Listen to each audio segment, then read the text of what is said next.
El criminalista nocturno.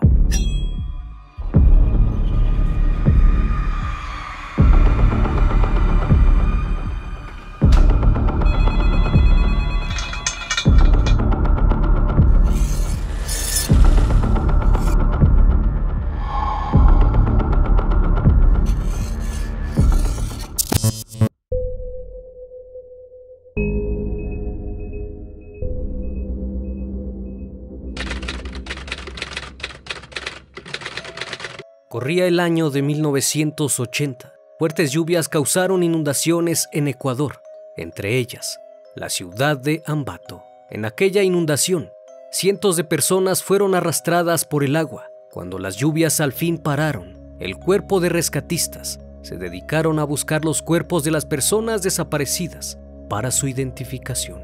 Pero lo que hallaron destaparía un secreto guardado por años de uno de los hombres más despiadados de la historia en Colombia, ya que las aguas desenterraron 4 fosas y 4 cuerpos quedaron al descubierto.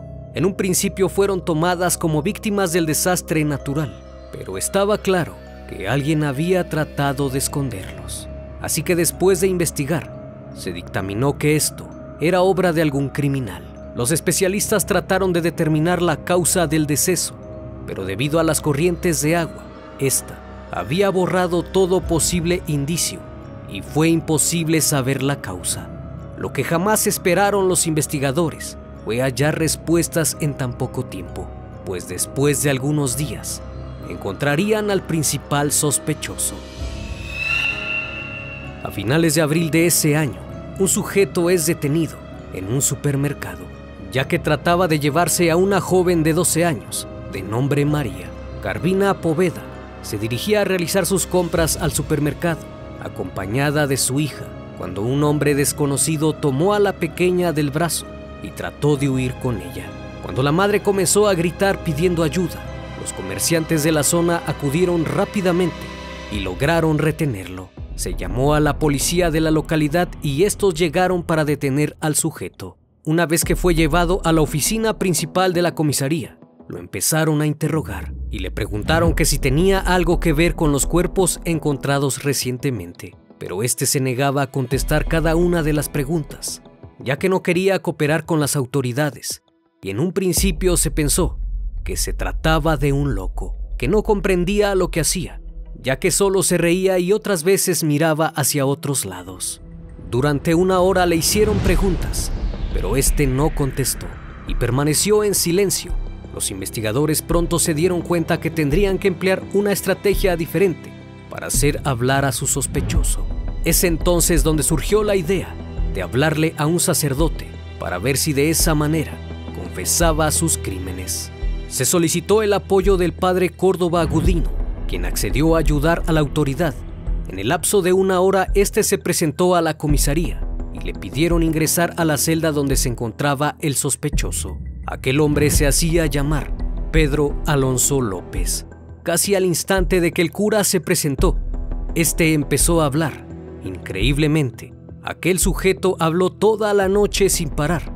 Al amanecer, el religioso salió de la celda y le dijo a la policía que no podía soportar ni un minuto más, ya que le había confesado actos tan repulsivos, inhumanos y violentos que ya no podía escuchar. La declaración fue difundida a la prensa en cuanto fue contada por el padre Córdoba. De la noche a la mañana, Pedro López podría ser considerado uno de los asesinos más terribles de la historia, llegando a confesar más de 300 víctimas, de las cuales afirmó por lo menos asesinar 110 muchachas en Ecuador, 100 en Colombia y finalmente más de 100 mujeres en Perú. Finalizó su macabra confesión diciendo que le caían bien las jóvenes de Ecuador, ya que eran más dóciles, más confiadas e inocentes, no como las colombianas que sospechan de extraños. Regresemos unos años atrás. Pedro Alonso López nació el 8 de octubre de 1948 en el municipio de Tolima, Colombia, durante un periodo complicado en dicho país debido a la guerra civil. Desde pequeño tuvo una infancia marcada por la pobreza, la violencia y los abusos. Hijo de Megdardo Reyes, quien falleció 6 meses antes de que Pedro naciera, debido a una riña en una taberna, y de Benilda López de Castañeda, quien ejercía como dama acompañante en su propia casa. En total eran 13 hijos, todos ellos de diferentes hombres, y todos dormían en una misma habitación, en donde ella tenía intimidad con los hombres.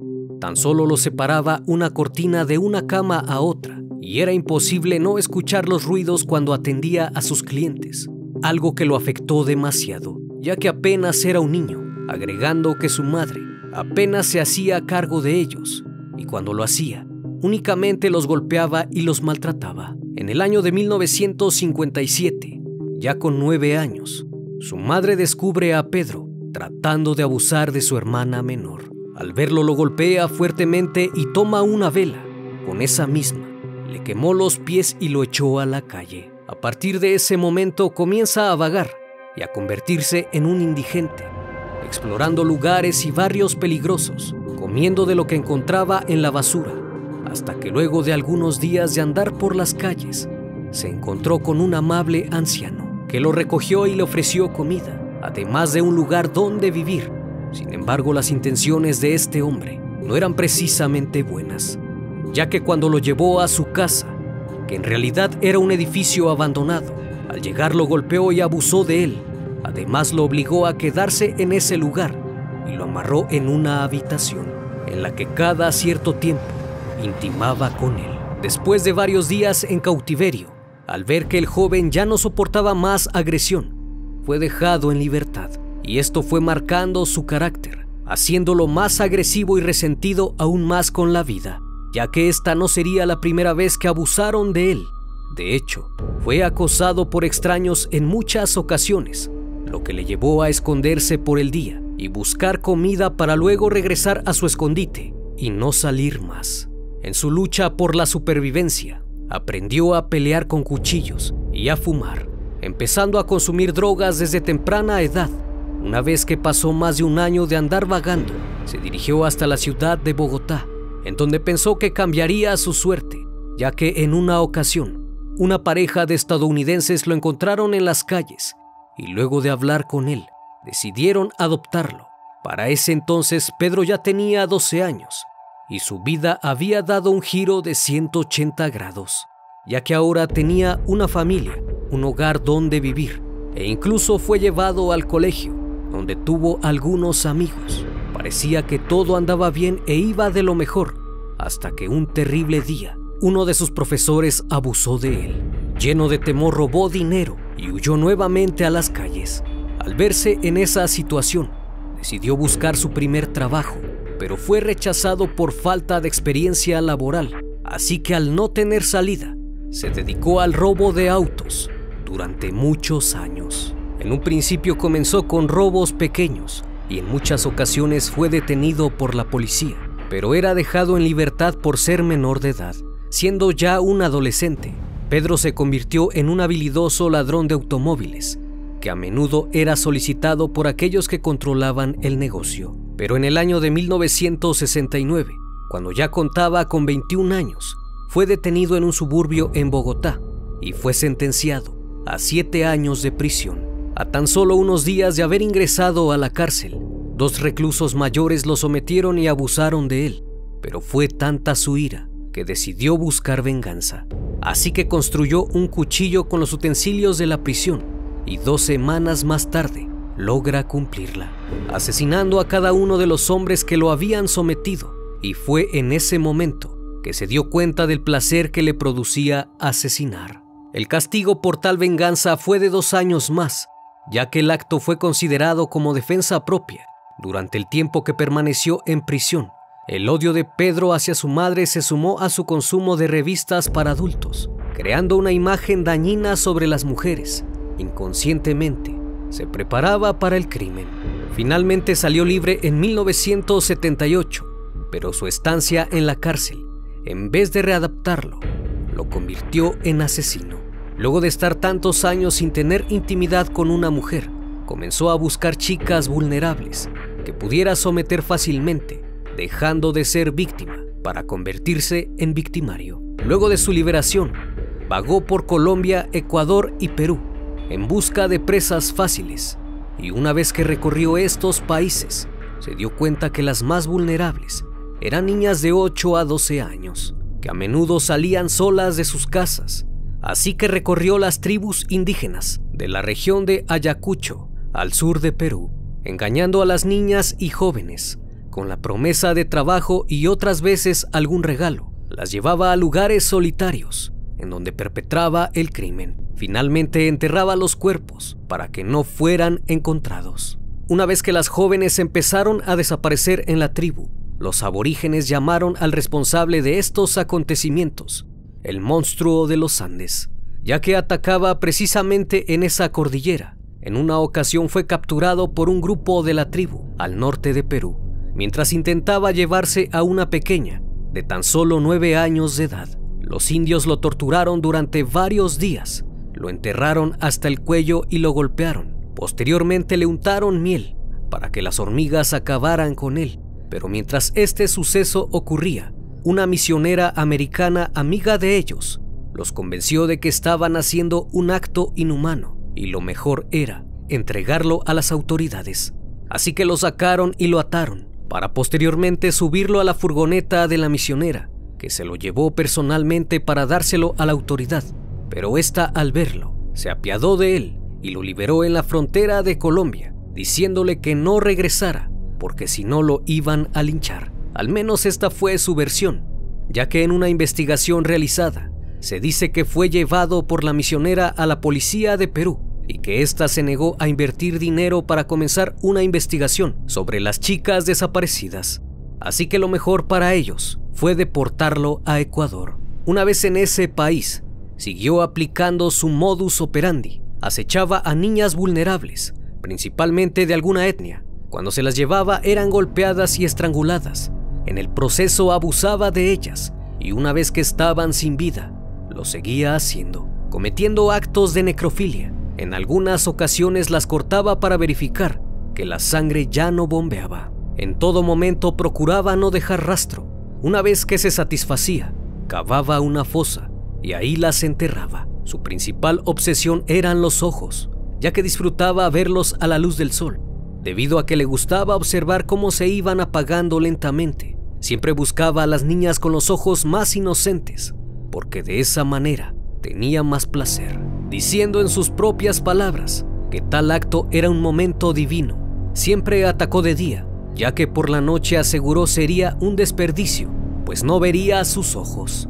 En ocasiones seguía por días a una niña, hasta ver el momento preciso de atacar. Algunas veces se presentaba como vendedor ambulante y se llevaba a las niñas prometiéndoles un regalo para que se lo llevasen a su mamá. Otras veces caminaba por las plazas buscando un cierto tipo de niña, cuya apariencia fuera bella y apacible. Sin duda un asesino organizado con un claro objetivo. Una característica importante era su gusto por la inocencia, ya que él mismo la perdió en la infancia y durante mucho tiempo planeó vengarse al quitarles algo que a él le habían arrebatado a partir de una fijación de carácter íntimo debido a los traumas del pasado. Durante ese tiempo viajó alrededor de Ecuador y Colombia, cometiendo asesinatos sin parar.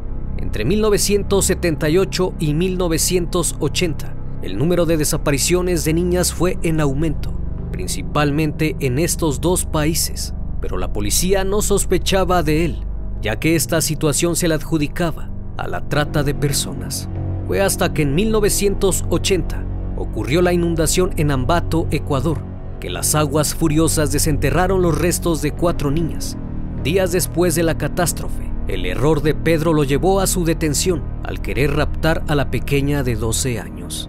Al no querer cooperar con la investigación, en medio de esa problemática, surgió la idea del capitán Córdoba, quien actuó como agente encubierto y se hizo pasar por el padre Córdoba Gudino, quien logró empatizar y con mucha habilidad, el policía logró hacerse amigo del asesino y conseguir su confianza, logrando las confesiones de sus horrendos crímenes. En un principio se pensó que quizás estaba mintiendo para poder obtener protagonismo. Tal es el caso de Henry Lee Lucas, que se adjudicó más de 300 crímenes, pero ninguno resultó ser realmente comprobado. Bajo esta duda, los investigadores estuvieron escépticos de la confesión, hasta que Pedro se ofreció a guiar a una caravana policial a los lugares donde había enterrado los cuerpos, víctimas a las que él llamaba sus muñequitas. Las dudas de los investigadores pronto empezaron a desaparecer cuando Pedro los llevó a un área de Ambato, en donde luego de cavar, descubrieron los huesos de 53 niñas, de edades que oscilaban entre 8 y 12 años. Durante todo el día, Pedro los llevó a 28 nuevos sitios, pero cuando cavaron no encontraron nada. En cualquier lugar que realizaban excavaciones, no se descubrieron otros cuerpos, por lo que los investigadores pensaron que probablemente los animales habían esparcido los restos y el agua había lavado el terreno. Una vez que regresaron a la comisaría, sumaron estos 53 a los 4 ya encontrados, dando un total de 57 de los 110 asesinatos que afirmó haber cometido. En 1981 fue condenado a la pena máxima en prisión por asesinato múltiple. Pedro Alonso se declaró culpable y recibió una condena de 16 años. Inicialmente el lugar que le asignaron fue la prisión de Ambato, donde estuvo 2 años, tras los cuales fue transferido al penal García Moreno, donde fue colocado en un pabellón alejado de la población, donde pasó los días escribiendo en su diario y grabando monedas. En algunas entrevistas que le realizaron, afirmó no ser el autor material de los crímenes y mencionó que únicamente participó como cómplice, adjudicándole todo a un supuesto hombre llamado Jorge Patiño, y que había llevado a la policía al lugar donde enterraban los cuerpos, gracias a que este sujeto le dijo que hiciera anotaciones. Es así que recordó la ubicación exacta. Pedro estuvo preso en Ecuador hasta 1994, cumpliendo 14 años de los 16, gracias a su buen comportamiento. El día que salió fue emotivo para él, ya que gritaba y saltaba agradeciendo a Dios por haberlo dejado libre. Sin embargo, una hora después, se le detuvo por ser extranjero y no tener la documentación en regla, así que fue entregado a las autoridades colombianas, después de que éstas presentaran un pedido de extradición.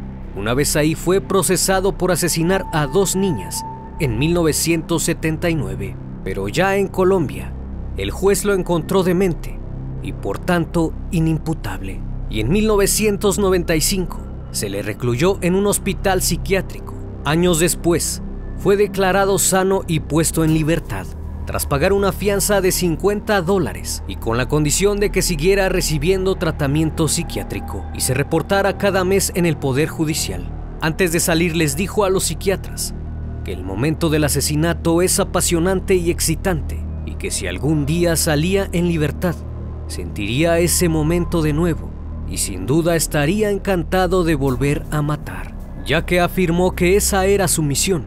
A pesar de esta confesión, las autoridades de Colombia lo dejaron libre. Una vez fuera, Pedro viajó al municipio de Espinal en Tolima para encontrarse con su madre, mujer que tiempo atrás pidió a las autoridades no lo dejaran libre, ya que él quería aniquilarla. Pero cuando el hombre llegó y vio a su madre, lejos de dañarla, le pidió que se arrodillara ya que iba a darle su bendición.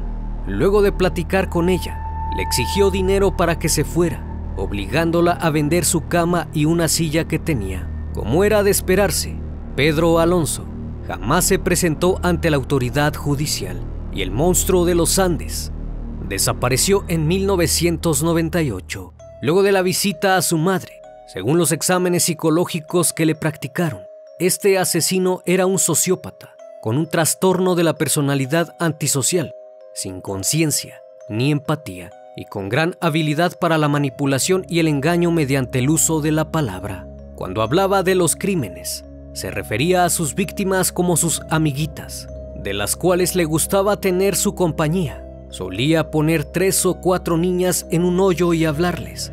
Era como hacer una fiesta, ya que se sentía feliz. Pero después de un rato, como ellas no se podían mover, se aburría e iba a buscar nuevas víctimas, ya que para él era un lugar histórico y expresaba un trofeo simbólico. Incluso se llegó a especular que durmió con algunos cuerpos. En el 2002, la Interpol emitió una orden de búsqueda y captura contra Pedro Alonso López por las similitudes con el asesinato de una menor en el Espinal. Se dice que la última vez que se le vio fue en 2010, cuando visitó a su madre, aunque el paradero de este sujeto sigue siendo un misterio.